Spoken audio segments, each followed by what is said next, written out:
Hello guys, Joe Butler. Welcome back to the channel. Today we are taking a look at my M4A3E8, also known as the EZ8 Sherman. So I'm recording this video right after the L640, so I may be slightly worn out with my voice, but we'll continue on anyways. So yeah, this is literally just my M4A3 design, but adapted into a EZ8 Sherman. The EZ8 name is technically incorrect. This would be called an M4A3 76W with HVSS. The E8 designation was only used during testing of the suspension, and the turret is a EZ6 program, so E6. But you know, EZ8 is a nice name and people use it everywhere, so I'll just call it the M4A3E8. So yeah, this is my take on it. I was inspired to do this after I saw Brickmania's new Fury Sherman, which is an M4A2E8, and there's like a whole story with that because the Sherman used in Fury is actually an M4A2E8 because that came from Canada, and Canada bought the M4A2E8 because it was cheap. Like it's just a whole nother thing. But in the Fury movie, the M4A2E8 is acting as an M4A3E8, which was historically used. And the two tanks are extremely similar. The only difference is the engine, and that's it. So that's all cool. So yeah, if you saw the M4A3 Sherman video, you've pretty much seen most of the design. This is just basically me taking design elements from my M4A1 HVSS and just putting it on the M4A3. And also I put some like equipment on the back and made it pretty loaded up, and I think it looks really nice. I just love doing that now, just like putting equipment on my American tanks. The turret design is literally the exact same as the one from my M4A1 HVSS because they literally use the same turret. So, you know, just copy and paste that onto this. This is 1/35 scale. The 3 hatches open, the 2 front hatches and the commander's hatch. And yeah, I mean, I don't really have much else to say. This is going to be pretty short. Oh, and I did show this off in a community post, so you guys knew this was coming. So yeah, I don't really have. Oh, also there's a travel lock, same as the M4A3 Sherman. What I do want to say before I go into comparisons is that the design of this is actually on the inside is significantly different than the regular M4A3 Sherman I made, because you would not believe what I had to do to get these side fenders sticking out. I had to just kind of almost completely redesign the interior of this, but I did it. I got it to work, and everything works well. So yeah. Anyways, let's move on to the comparison. All right, welcome back. Here she is. Turret does rotate 360 degrees, except the cannon barrel will come into contact with the crates. And yeah, I think it looks really good. And also the hatch, like I said, comes up like that, and it closes. And you can move the turret forward, and you can tell like this design is not the strongest. It's not the most fragile, but you should be pretty careful with it when you're handling it.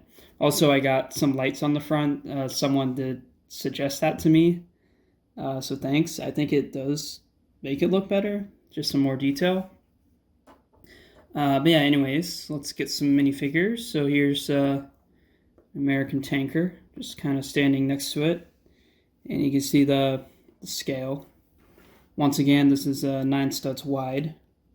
So usually Brickmania Shermans are 10 studs wide, but on their new Fury Sherman, they got it down to 9 studs, which is pretty awesome because 9 studs is more accurate in terms of the width. We can like put them back here, and then here is Mr. Patton. I mean, I've already showed off these minifigures in the M4A3 video, so yeah, this video is not going to be that much different. But yep, there's the minifigs. And also, in terms of rollability, this cannot roll on its own, but you can move it. So, I don't know if you'll be able to see this, but no, I don't think you guys can see that. But you can, here, let me try like this. So yeah, so you can like move the tracks just carefully. I might have to redesign like this return roller or something, but you can move the tracks, you know, for stop motion stuff, and it does it pretty well. On the front fell off here. Yeah, this thing is like it is pretty crazy. Now I could make the rollability better if I did change out the design of the HVSS suspension here. However, I don't want to do that because I already really like this design because it's like super detailed. And if I were to change it out, it would just look more generic. So I'm gonna keep this. And besides, this is already good enough to animate with for stop motion, which is all I really care about. For my models, it's not really about playability. It is about the accuracy, and it is about the detail. But yeah, anyways, let's go on and do some comparisons. All right, so the first comparison here is a very appropriate one. Here is Just.Tank's M4A3E8 Sherman, and oh my gosh, the difference here is absolutely insane. Like, this is, wow, this this thing is freaking huge. But because it's so big, it does have the advantage of like being easy to move and stuff. You know, like that, you can see that. It is easy to move. But this thing's so large. Like, it just looks way too tall to me. And I'm sure you guys can tell. Like, and also it's 10 studs wide too, which is just absolutely insane. So, I mean, this is a good design. Don't get me wrong. If you want to build this, go ahead. It just doesn't really fit my scale. While mine is way shorter, which is accurate. And also, I think the suspension on mine is way more detailed. This one looks pretty generic, but mine's just like, it looks freaking awesome. But let's actually compare the height directly. So we'll get mine right here. And then this right there. Wow, this thing is even longer too. So you can see that it's slightly longer, but it is way taller. So let me get the camera here. Yeah, it's just insane height difference. And it's like pretty annoying. So yeah, good design, but it's fallen out of favor for me.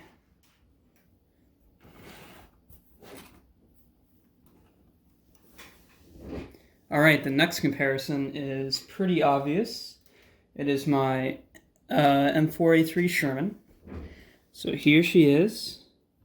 And you can see already like the design similarities. So you can see like the upper glacis for both is very similar. The The transmission housing for both is very similar. You can see that the side looks very similar. However, it is slightly different. So you can see here, like, the bricks are like on top and the plates are on the bottom. While here the bricks are on the bottom and the plates are on top. I basically had to move the plates to the bottom to get the fenders out. So that's like the only real major difference between the two. And also the suspension. And, you know, the turrets, obviously. And let's just look at the rear here. Wow, that is so cool. Just seeing these two Shermans and they're both loaded up. This is just freaking awesome. Let's do a zoom in right there. So yeah, you can see that. This one has tools on it. I might remove the tools, I don't know. Or I might put tools on this one. Not so sure yet. And then let's just kind of do like a side by side here. So yeah, there's a side by side. Look at that. The father and the son. All right, but yeah, that's the second comparison.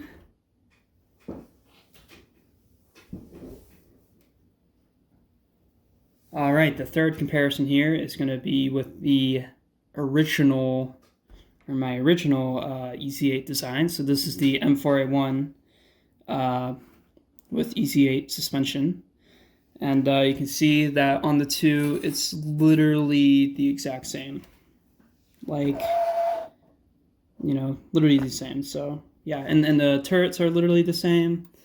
So I'll just kind of move the turret here. You see that. Some people have been asking me to redo the mantlet. I might. I do have an idea on how to redo it and improve it, but I'm not sure if I'm going to do it. But yeah. And we'll look at the rear, because the rears are pretty different. So you can kind of see that. There we go. So you can see the difference on the butts there. This one is holding like a lot more stuff. This one's not really holding as much, but still really cool. So yeah, we'll just bring him back here. I keep bumping into my light, and it's like really annoying. But yeah, anyways, that was. I think I'm gonna end the video here now, because there's not really much to talk about. This is just yet another Sherman variant, and I think I'm gonna be done with Shermans for a while, because I've already made most of the major variants. However, I do want to do an M4A4, a Sherman 5C Firefly, and I want to do like an early version of the M4A2 or M4A3. And the reason why I want to do early versions of those is because they have different different glacis, like a different upper front plate angle. But yeah, that's just too much detail for now. But anyways, I'm gonna end the video here. I hope you guys enjoyed watching, and I will see you next time. Bye-bye.